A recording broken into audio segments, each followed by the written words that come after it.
Good afternoon, good morning, everyone. Thank you for joining and welcome to today's webinar. My name is Emma Broos, the Managing Director of ProTerra Foundation, and in the next 75 minutes, we will be talking about sustainability in a European context. Where do we stand today, and what are the current challenges in the regulation of gene-edited crops? We will start with the presentation of IDH, providing an overview of sustainable raw material imports, and then focus on the challenges of the regulatory issues from two different perspectives through the presentations of Foulog and Savitra. Before we jump into the great presentations, I would like to inform you about the logistics of the webinar. So you have all been put to mute in order to avoid any background noises disturbing the presentations. The webinar will be recorded, and the link together with the presentation will be shared afterwards. Please do not hesitate to share your questions and ideas. You can do that during the webinar by the Q&A button below the page, and we will answer your questions at the end of the webinar that you have inserted in the chat function. If we don't have time for all your questions, don't worry, after the webinar, we will reach out to you one by one and answer all questions per email or per phone. But first, before we start today's webinar, let me introduce myself and the ProTerra Foundation very briefly. So as I mentioned, I'm the Managing Director of the Foundation, which is located in the Netherlands. Its mission is to be a global network of businesses supporting more sustainable agricultural practices in the food and feed supply chains. We envisage a world where all businesses contribute to the protection of biodiversity by switching to sustainable production, conserving natural resources, and ensuring that local communities are treated with dignity and respect. The ProTerra Foundation is an organization that promotes sustainability at all levels of the feed and food production system. We own and continuously develop the ProTerra standard, which is a global multi-crop sustainability non-GMO standard, covering all crucial areas of sustainability and responsible supply chains.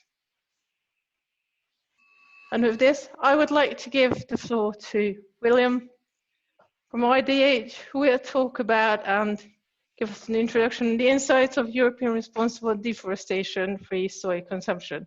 Willem, the floor is yours. Thank you. Yeah, thank you very much for this. My name is Willem Klaassens. I'm the Director of Markets and SourceUp at IDH, and in this respect responsible for the streams of soya, palm oil, and tropical timber, as well as the global development of the verified sourcing area model, which is now renamed SourceUp.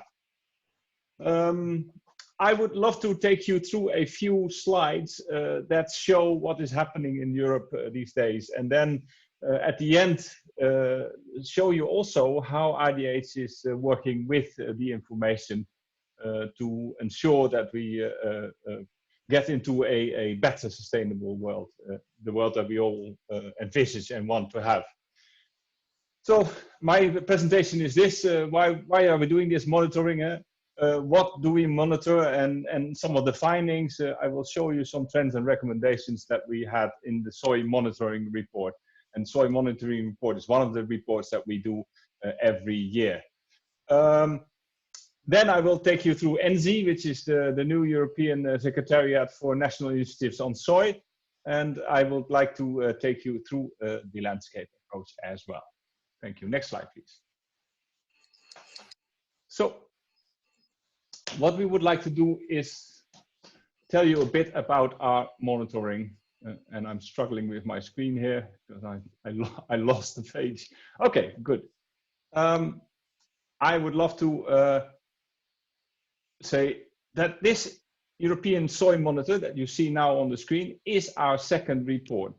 And in this report, we obviously embedded the learnings that we found out over the time that we collected the information that is being shown in the report. And it is about sustainable products, sustainability in the supply chain of products that come to Europe.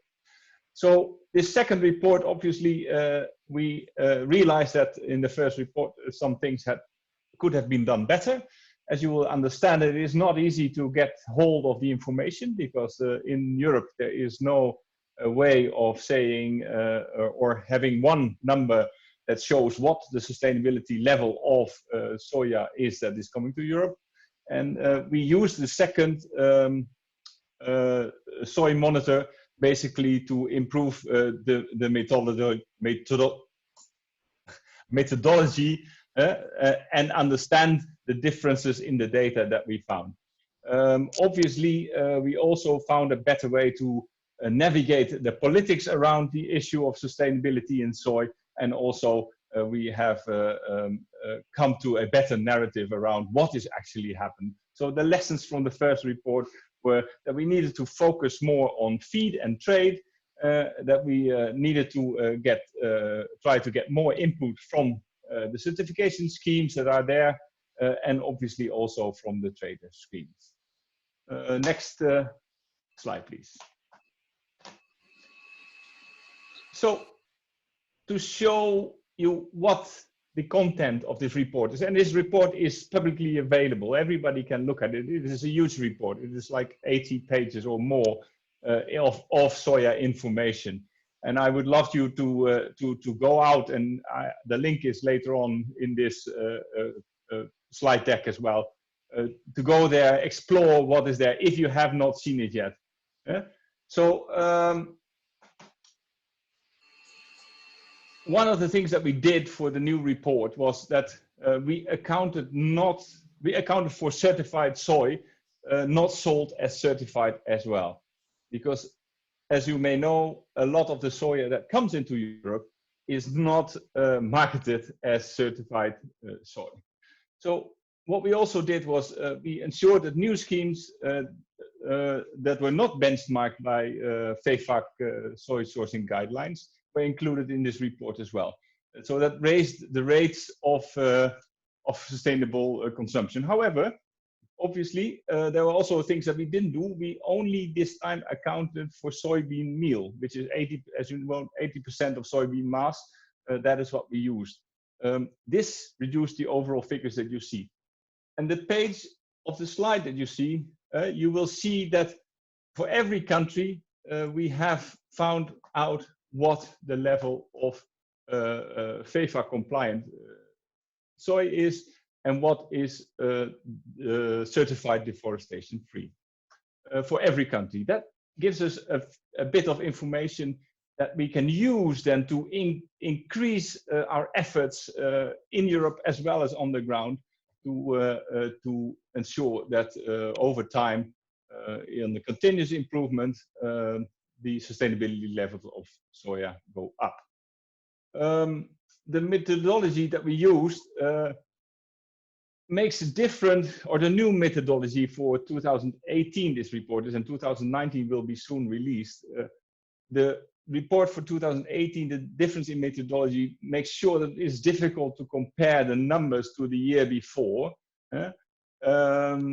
because there was an increase of FEFAC compliant soy. That is something that we could show, and deforestation, also deforestation free. So if we look at the whole number, then 38% of the SSG compliant soy consumed in Europe, which was about 11.3 million tons, an estimated 6 million tons of this was not sold as certified.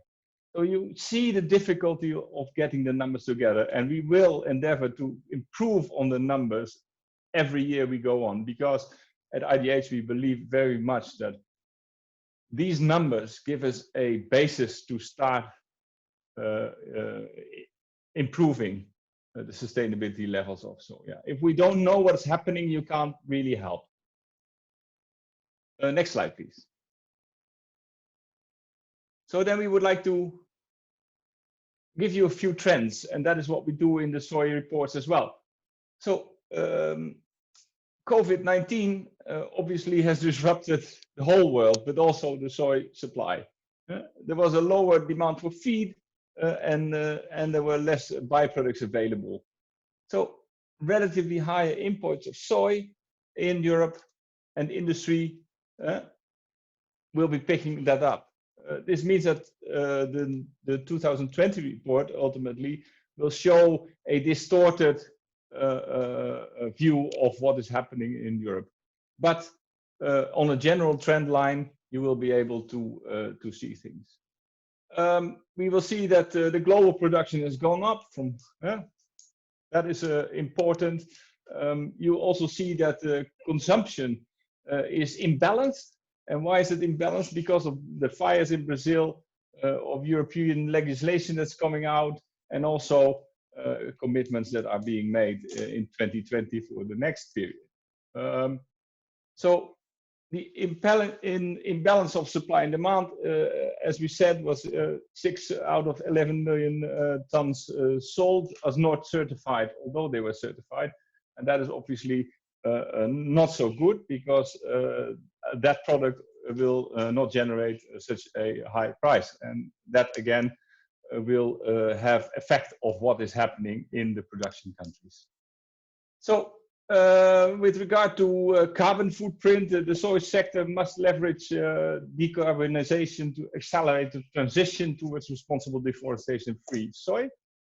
Land use change is very important. It has the greatest impact on many of the commodity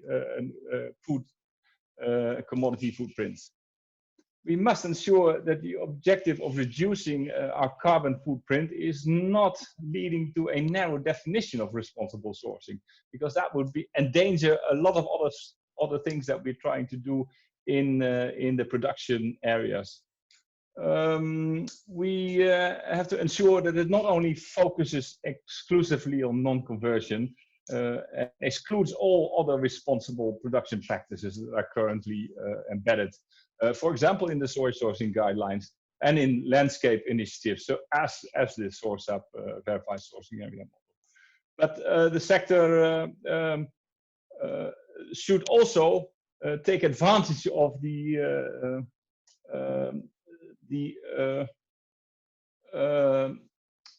focus that is today on GHG emissions, and it needs to make sure that it will not lose this as a leveraging tool to get mainstream responsible soy the thing in the future.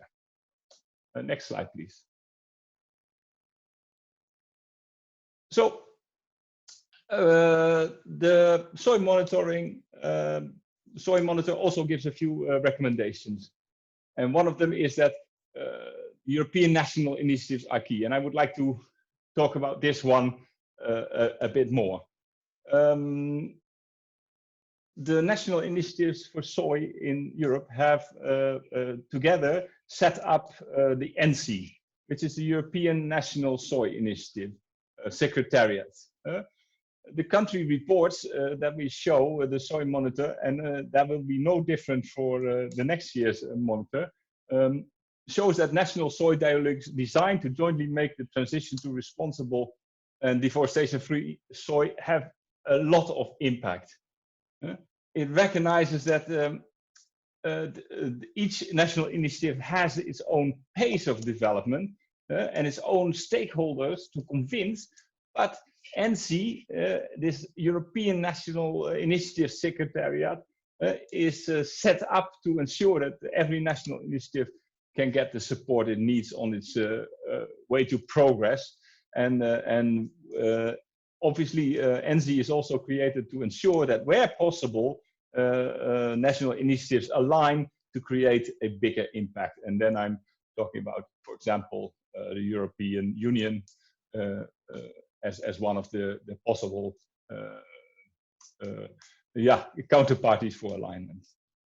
The Soy Monitor also showed that frontrunners such as Norway, Belgium, Sweden, but also the Netherlands reached impressive results via close cooperation throughout the supply chain, setting verifiable time-bound commitments and working with governments, which is really, really important. Accelerating the multi-stakeholder efforts in the other European countries is therefore really crucial to achieving everyone's deforestation-free goals. Next slide, please. So this is an overview of who are in this NZ National Secretariat. The red lined national initiatives are not there yet, but we are discussing obviously with them. And there's a few others also that I already recognize now that are not in this overview. It is really important that we start discussing and helping each other on the road to a more sustainable import of soya. Next slide, please. So one way of for IDH to achieve its goal is to bring together businesses, governments, farmers, communities, and civil society to build sustainable governance models in tropical sourcing areas. In fact, that is the landscape approach as we know it, landscape approach to sustainability. Why do we do this? We want to make sure that all our efforts are combined, that we're not singling out individual farms or individual parts of a country, but take everything together and join forces for sustainability.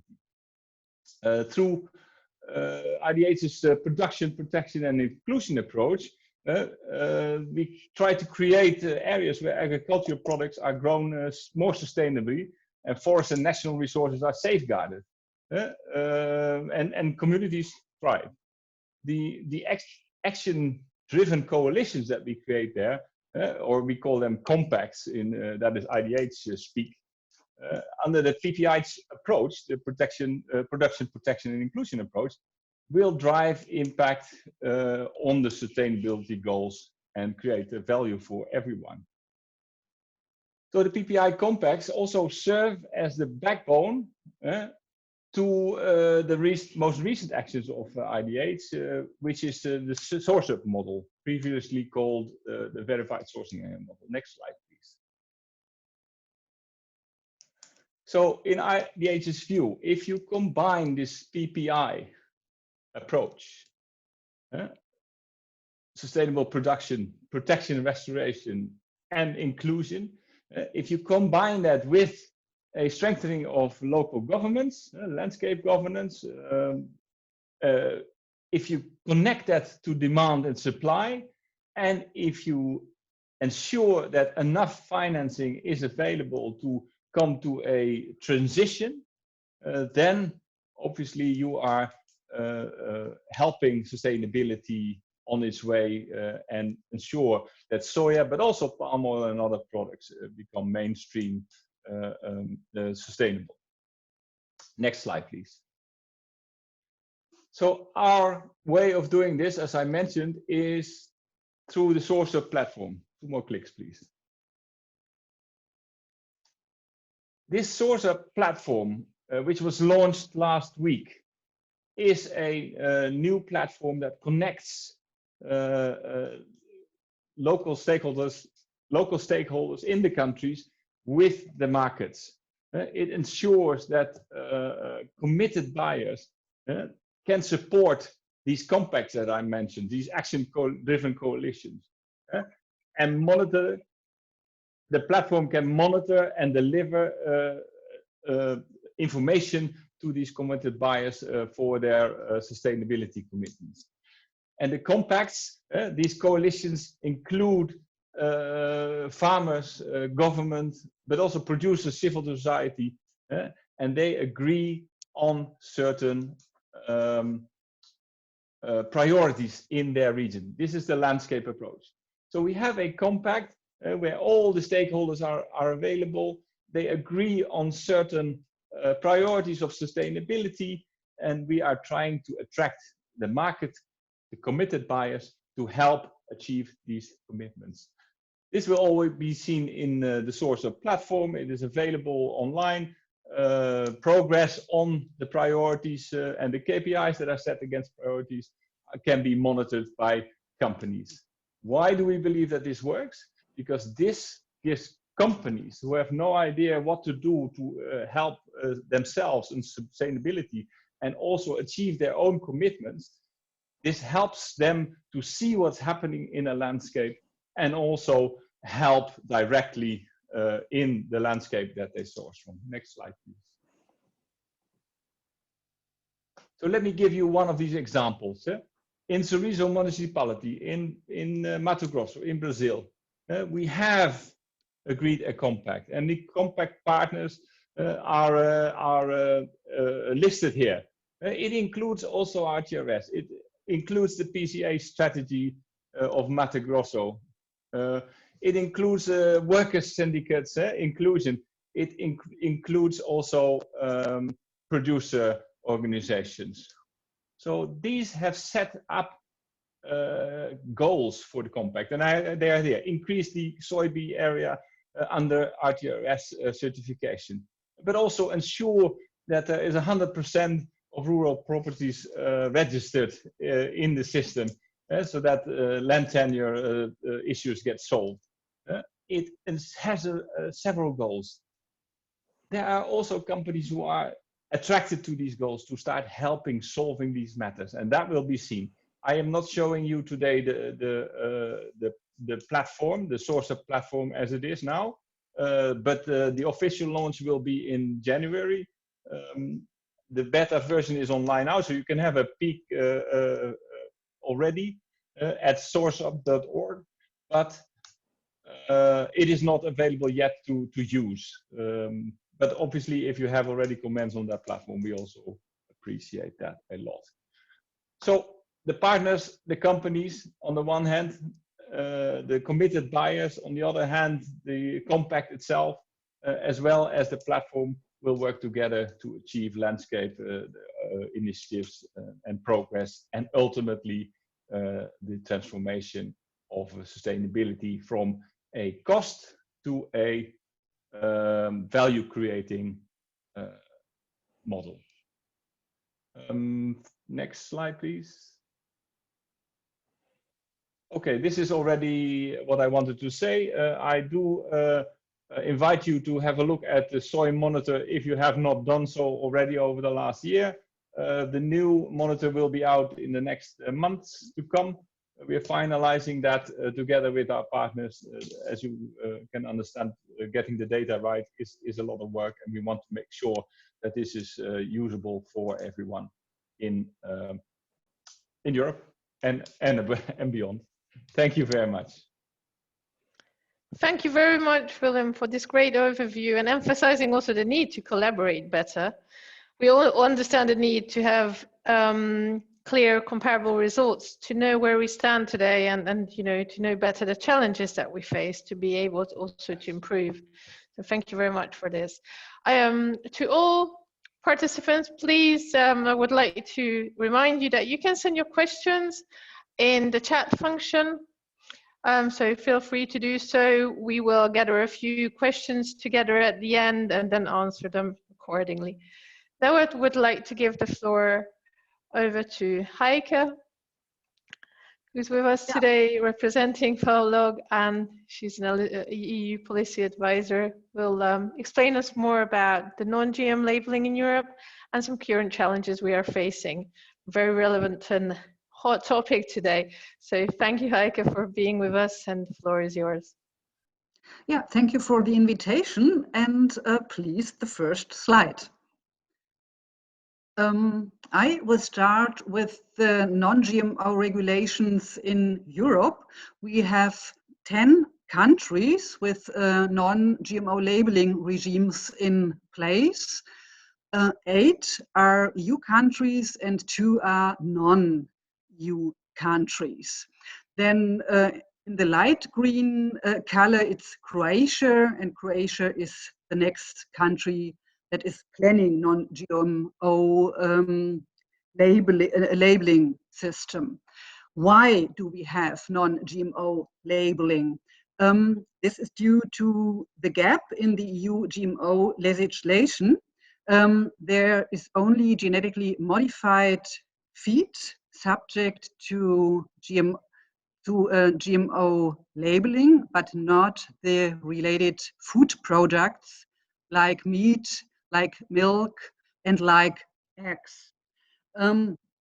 Therefore, the non-GMO label is a possibility to support consumers in their choice of GMO-free agriculture. Drivers of this non-GMO label are retailers.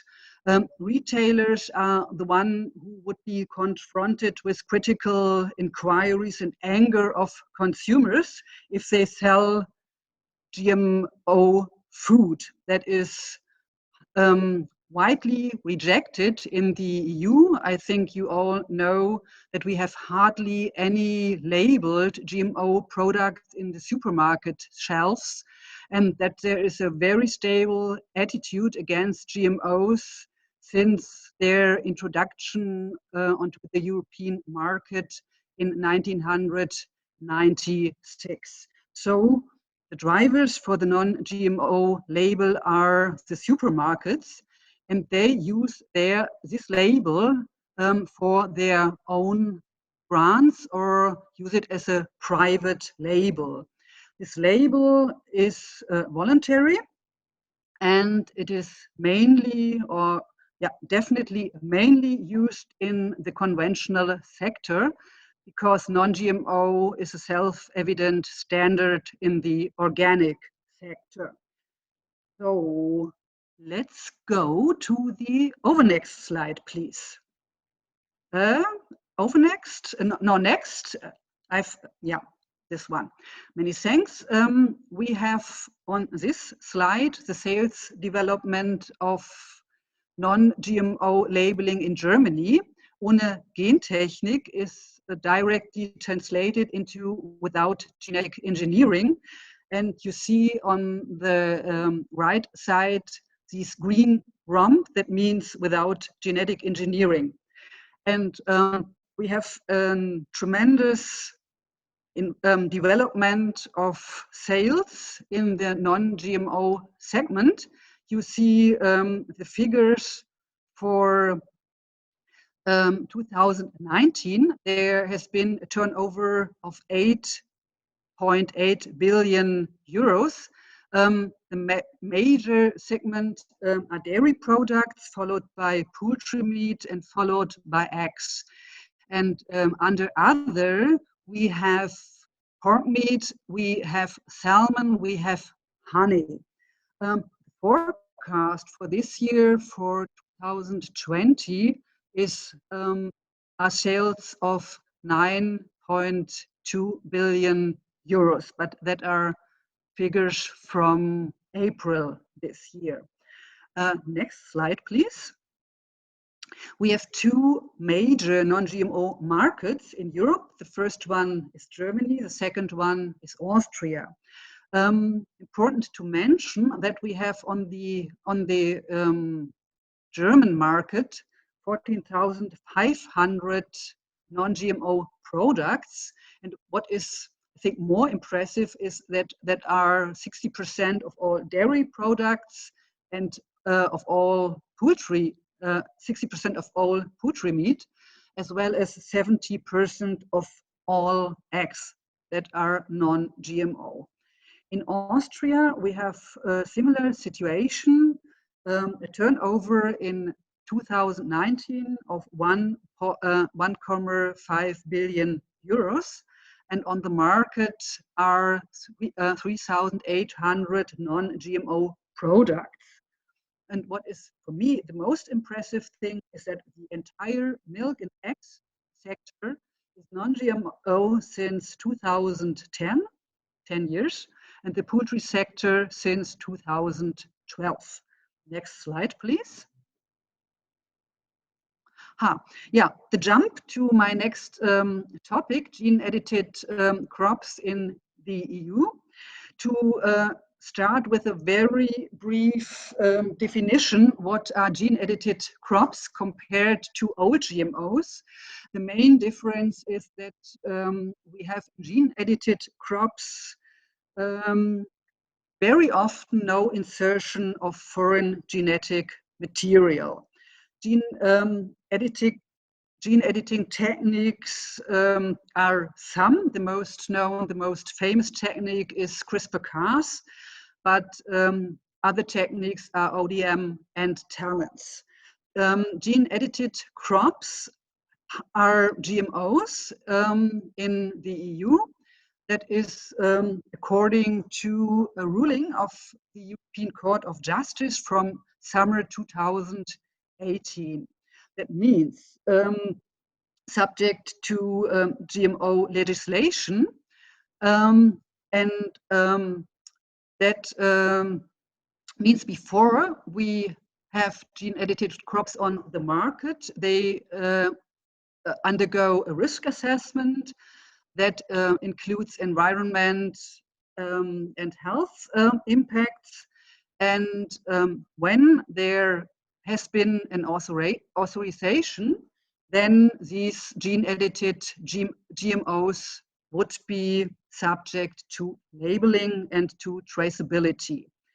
Important to know, gene-edited crops are not banned in the EU. There's sometimes a little bit of misleading communication.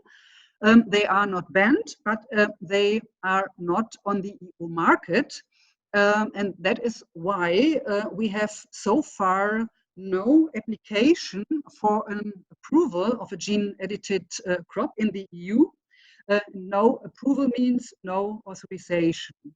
Therefore, if there should be gene-edited crops on the EU market, they would be illegal. Next slide, please. Yes, thanks. On the political level, there is a study carried out by the EU Commission underway. It is a study on new genomic techniques. That is the term of the EU institutions. And this study will be published in April 2021. This is a study eagerly awaited because I think the whole food and feed and other sectors will then have more clarity whether gene-edited crops remain subject to the EU GMO legislation or whether they will be deregulated. A very practical question in the study is how to implement the ruling of the European Court of Justice, and that means protect the European market against the presence of unauthorized and illegal genome-edited crops. And to protect the market, detection methods for these crops are needed. That is definitely a real challenge currently, because there is hardly any initiatives from the responsible political bodies, national authorities, or the EU Commission to develop detection methods. It's definitely, yeah, I think for me, some kind of a scandal, because national authorities are obliged to prevent imports of non-authorized GMOs, and the whole food and feed sector depends on detection methods. Next slide, please.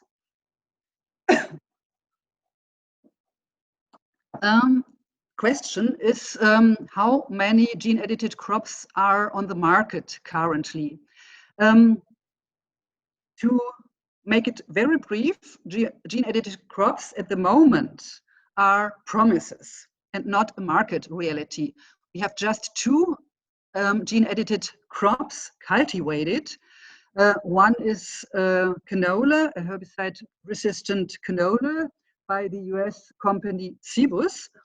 It is grown in the USA, or was grown in the USA on 80,000 acres last year. For this year, we don't have any figures available.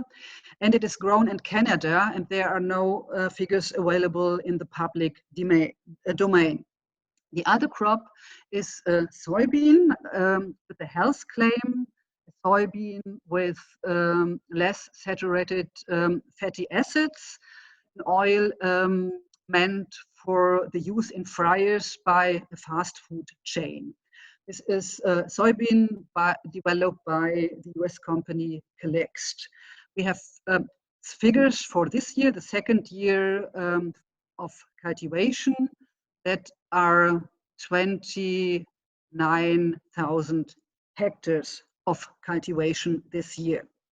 So it means, despite the hype of gene-edited crops, the market reality is quite different. Only 2 crops and not a very high number of hectares.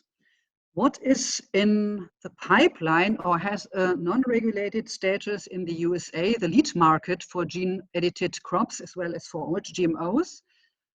We have about 80 gene-edited crops in the database of APHIS, that's the abbreviation for Animal and Plant Health Inspection Service.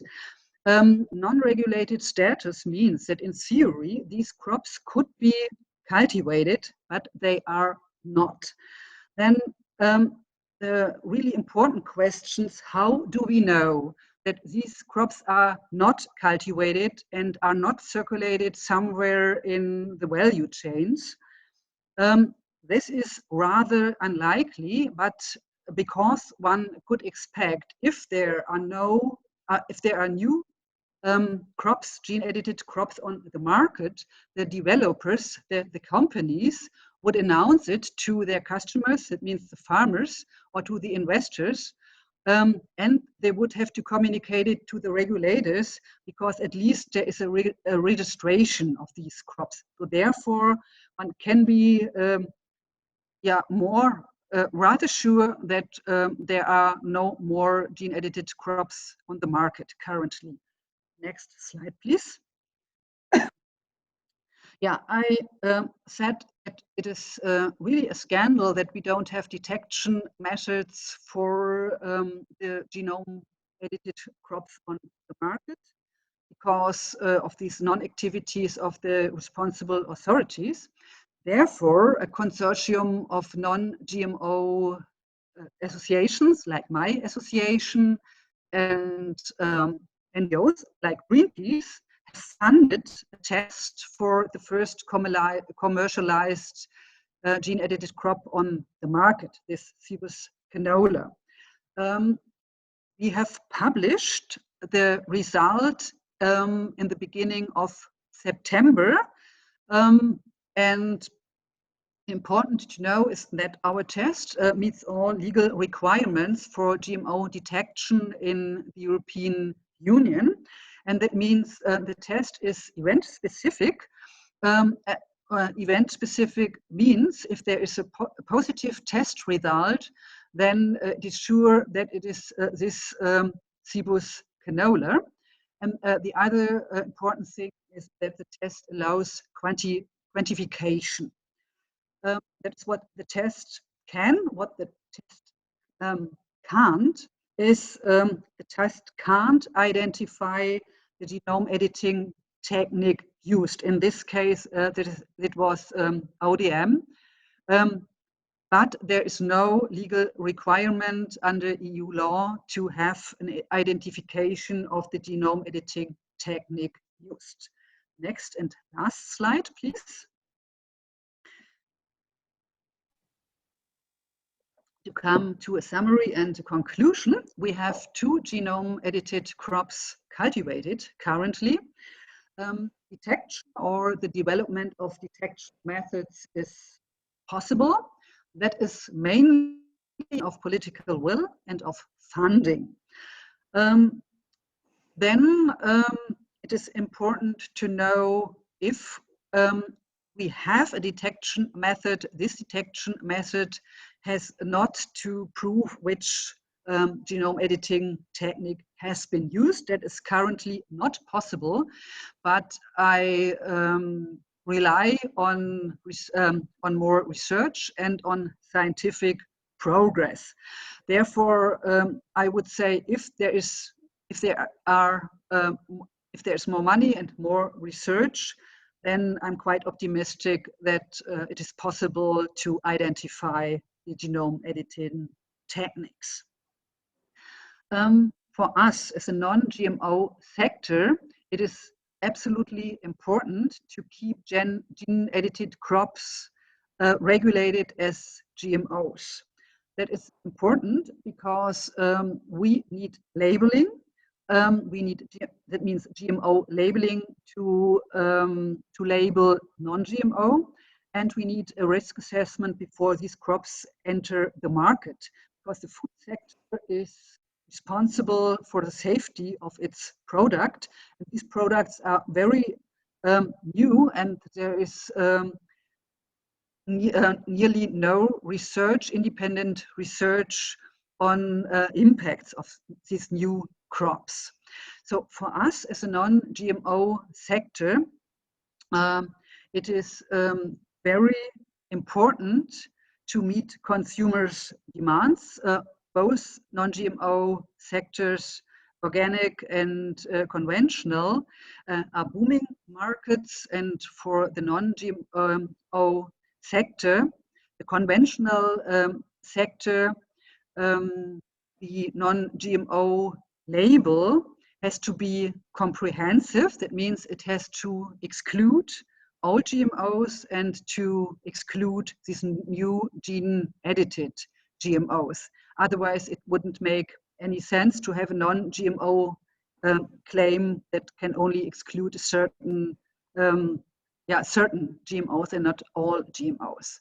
And for the organic sector, the absence of GMOs is a main selling point. Therefore, my very last sentence, the whole non-GMO sector advocates for maintaining the current EU GMO legislation. Thanks.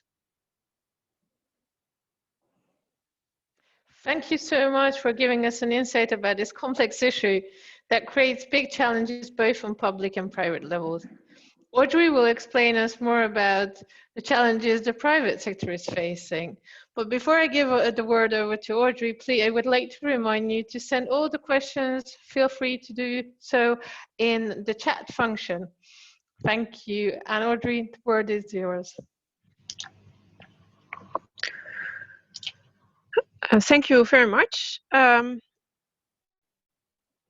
would like to start with a small introduction of our company to explain where we are in the chain.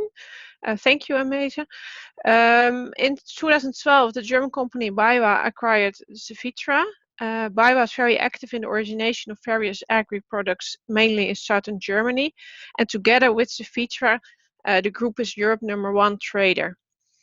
This acquisition was followed by the setup of our holding company, BayWa AG Supply and Trade. And since then, the group of companies is expanded with various other companies in Europe, such as Royal Ingredients and Tracomex. Next slide, please. Sustainability, health, and social responsibility are the core values of Cevitra. We have various projects to further expand our activities in this field and seek cooperation with chain partners where possible. Next slide, please. Yes, a very short introduction about myself. As mentioned, my name is Audrey Ranson. I'm quality manager at Cevitra and BayWa AG Supply and Trade. I do that already for more than 13 years. And next to this, I'm also chair of the Coastal Food and Feed Safety Committee and member of various technical committees of feed assurance schemes. Next slide, please. So what are the current challenges in regulation of gene-edited crops? Well, we heard already various points of views, and I would like to explain what the challenges are that we see as international trader. So next slide, please. I would like to start with a few pictures of the international commodity flows. This slide shows you the corn flows in the world. The bigger the arrow, the bigger the flow. So as you can see, EU is not the biggest importer of corn from, for instance, North and South America. Therefore, the EU is not on the demanding side and not determining the rules for the production and supply chain. Next slide. On the next slide, you see the soybean flows. Here, actually, you see the same picture. The EU is even a smaller player on the world market. Although in absolute numbers we import a lot, when compared to other countries in the world, we're not that big. And the commodity market is characterized by big volumes, large flows of standardized products, which are traded in standardized contracts. These flows are again transported in bulk with big vessels. So you could imagine that if you have extra demands as a country or as a consumer or customer, these extra demands make the product less commodity and more specialized, which immediately is visible in the price and also makes it difficult to trade it as a commodity and transport it with big vessels. Next slide, please. On this slide, you see the soybean meal flows. As you can see here, the picture is a little bit different. The EU is on the demanding side most of the time because there's a large flow of soybean meal towards the EU.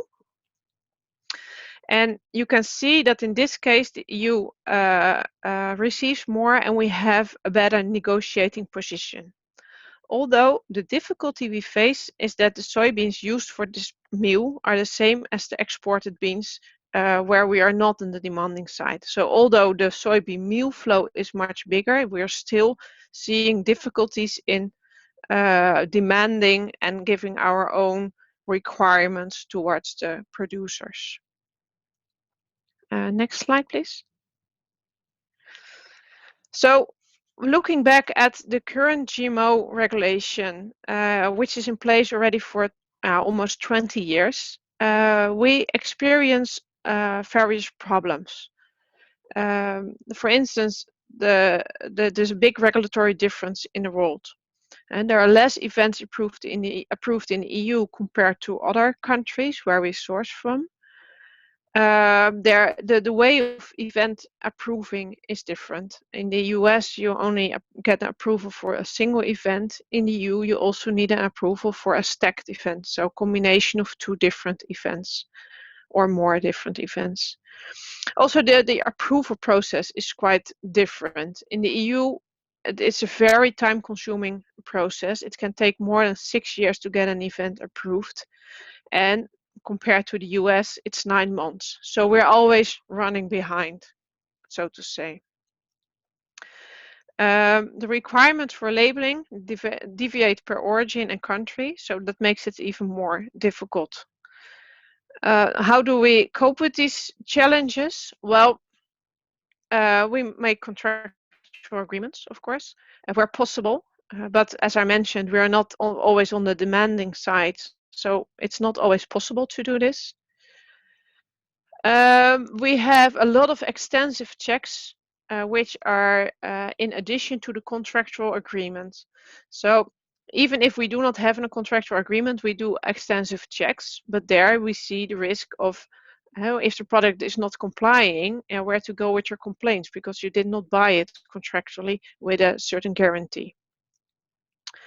In addition to that, we also follow all legislation and approvals in all origin countries, and we make a continuous check with European legislation to determine where are the biggest risks and if we can buy or not buy a certain flow. So, although we have a lot of tools to handle these risks and to handle these consequences, I already mentioned we are not always the biggest outlet, so we cannot demand that much. As we all know that identity preserved flows are very expensive compared to bulk and commodity trade. And there's a risk of non-compliance, which is borne by the importers. And it's not always possible to cover that risk entirely with your contract or with extra controls. Next slide, please. So when we look at these so-called traditional GMOs, we see various links in the chain. Here you see on this picture a simplified example of the soy supply chain. Multiple farmers supply their beans to multiple collection points. These collection points are selling the beans to the various crushing facilities. So because it's like such a mixed flow, to secure a non-GMO flow, we are heavily relying on sampling and testing on various points in the chain. And we see and also experience a large chance of cross-contamination in the chain. But in this case, we can test, so we do that. Next slide, please. Okay, then switching to the gene editing. In this picture, you see a world map showing the different regulatory status in the world. So in the green, it's what they call the positive decision. You could also say it's more relaxed for GMO for gene editing. In red, you see the more restrictive decision. As already mentioned by the previous speaker, we see in the EU the European Court case of Justice stating that gene editing is GMO. So we currently have a restrictive decision for gene editing. The yellow areas are not formally decided. But as you can see, the green areas are also the areas where we source our products from. And these countries, such as South America, they have a case-by-case approach, or they exclude some techniques and say that it's similar to conventional. Next slide, please. So again, looking at the consequences we see when gene editing is regulated under the current GMO legislation, we see again regulatory difference in the world. You saw it on the previous map, and I don't think that it will all change to one single approach, although for the international trade that would be the most beneficial solution. Detection of these gene edited crops is only possible if you know what to look for. Currently we have only 2 crops as far as we know which are cultivated. So as long as it's only these 2 crops, maybe you can test for it. But gene editing is so to say easy compared to classical GMO production, meaning that small universities and other labs can use these techniques. If they do not explain or publish what they actually did, it's quite difficult to detect a gene editing. Next to that, spontaneous changes in genes can also occur, and this cannot be related to gene editing. So what we actually see is history repeats itself. We again face regulatory difference, but this time it's even more difficult. So how can we handle these differences? Contractual agreements are difficult because many countries do not regulate. And if they do not regulate, it's similar to conventional. There's no traceability and there's no labeling. Comparison of legislation or lists of approved events is not possible when countries do not register. And additional extensive checks are not possible when there's no information from the producer what to check for and no test available to test for it. And an additional problem we see is that in case you are able to detect a crop with genetic alteration, how do you prove it's not the result of another type of breeding or maybe even a national process? It's makes that life quite difficult for us. It's not that we do not want to check for the presence, but we are simply not able to do it at this moment. Next slide, please. So, small outlook towards the future. Even if we are able to define rules for the techniques that are currently available, like the gene editing, the CRISPR-Cas, next step is expected to be even more difficult since the difference between GMO and non-GMO is decreasing. Looking at the conventional or the old GMO techniques compared to the current gene editing, where are we heading at? What do we face in the future? Next to that, I think that by the differences in legislation that we currently see coming up, EU production is lagging.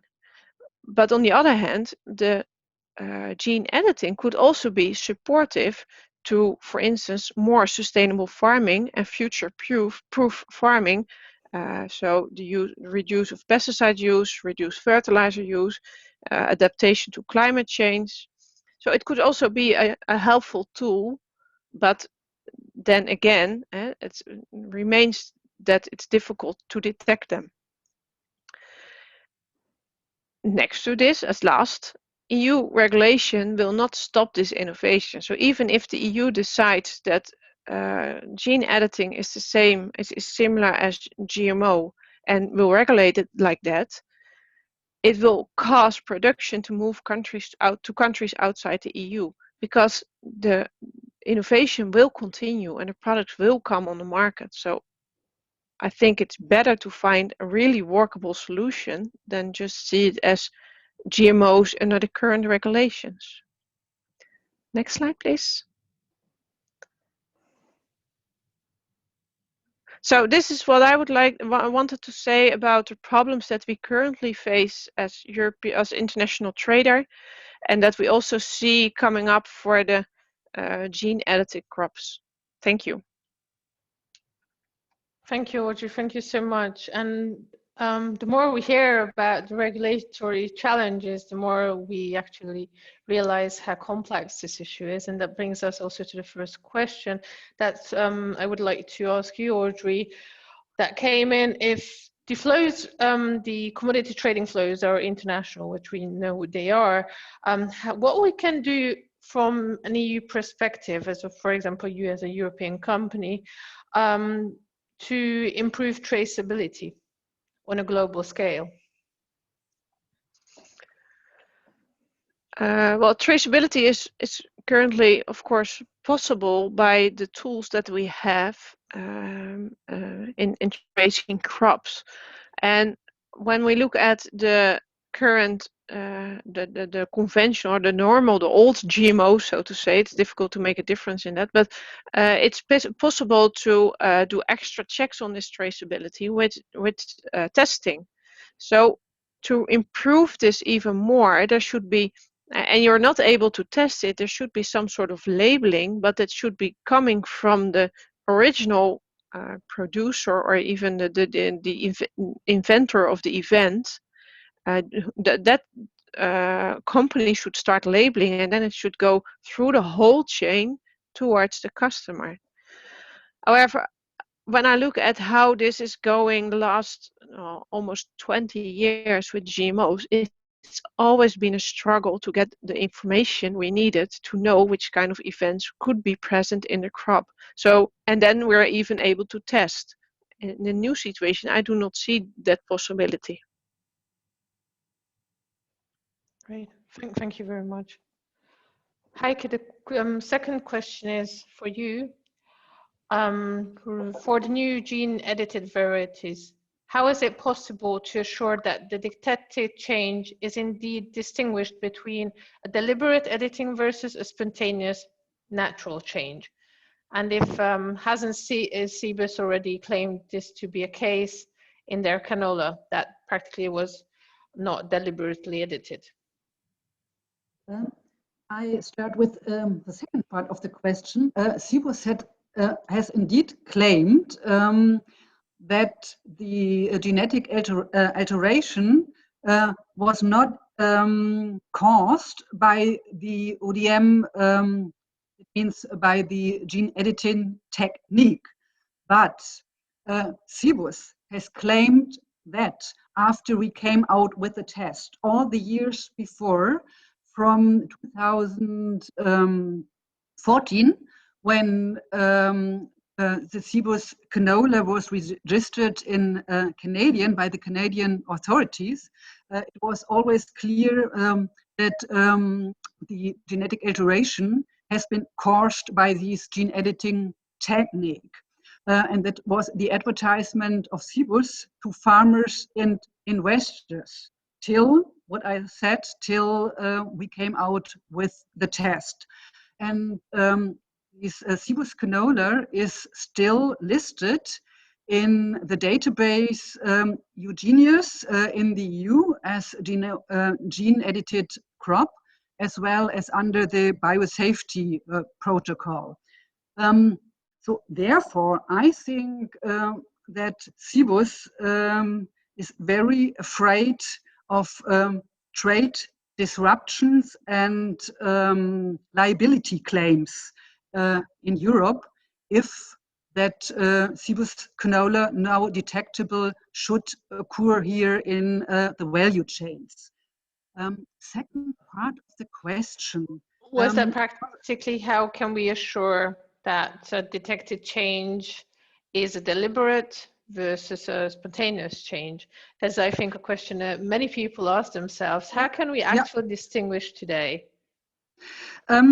What I said, our test cannot show that there was a ODM or a gene editing technique used. What the test can show that there are two different changed genetic alterations and 2 point mutations, and it is highly unlikely these two genetic alterations together occur naturally. So therefore, I would say we can rely on the authorization process in Canada, where Cibus has announced to have used this ODM technique. And yeah, what is not nice, but what is the case, we have definitely in a way to rely on the information provided by the developers. Very clear, thank you. Willem, a question to you.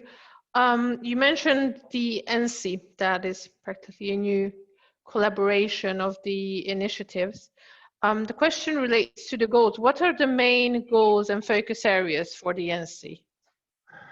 That is a very good question. It depends on the goals of the national initiatives themselves. At the moment, we have national initiatives like the Dutch one, like the UK one, that are very, very advanced already in their thinking. But we also have very new ones, like Norway, who has just started a roundtable for sustainable soy. And they are thinking about what to do. So since these are different levels of thinking, at the moment we can only really help and get aligned on big topics like European Union, where everybody has the same struggle to understand what is happening and how we can help the European Union come to the best decisions.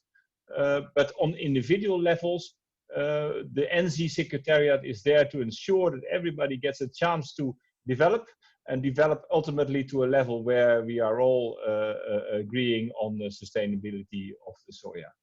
So there's no one answer. NC just started last month, and there's still a long way to go to get everybody up to the same level, even in Europe.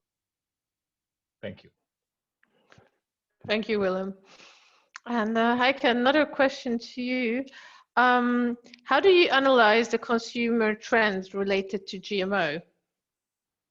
Because you mentioned also German trends, Austrian trends, and you know, the European rejection in certain countries. How do you analyze that? Yes, we have the latest Eurobarometers. That is a survey conducted by the EU Commission, and there the rejection is high as always. And to add the surveys on genome edited crops, I think there is a confusion with terms, because gene editing is a term not very known by consumers, and there are other terms for gene editing crops like new breeding techniques, and that causes a kind of confusion. But if one communicate very clear to consumers that gene-edited crops are GMOs. What has been done in Germany and Austria, at least, then the rejection of this kind of GMOs is as high as with old GMOs. And what consumers say, they expect, that is what they always expect, is a risk assessment before these crops enter the market. And if they are on the market, they expect a labeling that allows them freedom of choice. Thank you. Sorry? Thank you, Heike. Yeah, I unmute myself, I guess. No, thank you very much. Please, to the people following us, if you have any additional questions, feel free to ask them in the chat. Otherwise, I think the presentations have been very clear. If there are further questions that come in later, please feel free to reach out to the ProTerra Secretariat at info@proterrafoundation.org. You can send us further questions. Also, after the webinar, we will be happy to answer these. For the rest, I would like to really thank you, or a huge thank you for our speakers for being with us today. Thank you for the very interesting presentations, and thank you everybody following our webinar in the last hour. Keep in touch, stay safe, and stay tuned, as in March we will have the series number 2 of the webinar. Thank you very much. Thank you very much. Thank you. Goodbye. Bye-bye. Bye-bye. Bye.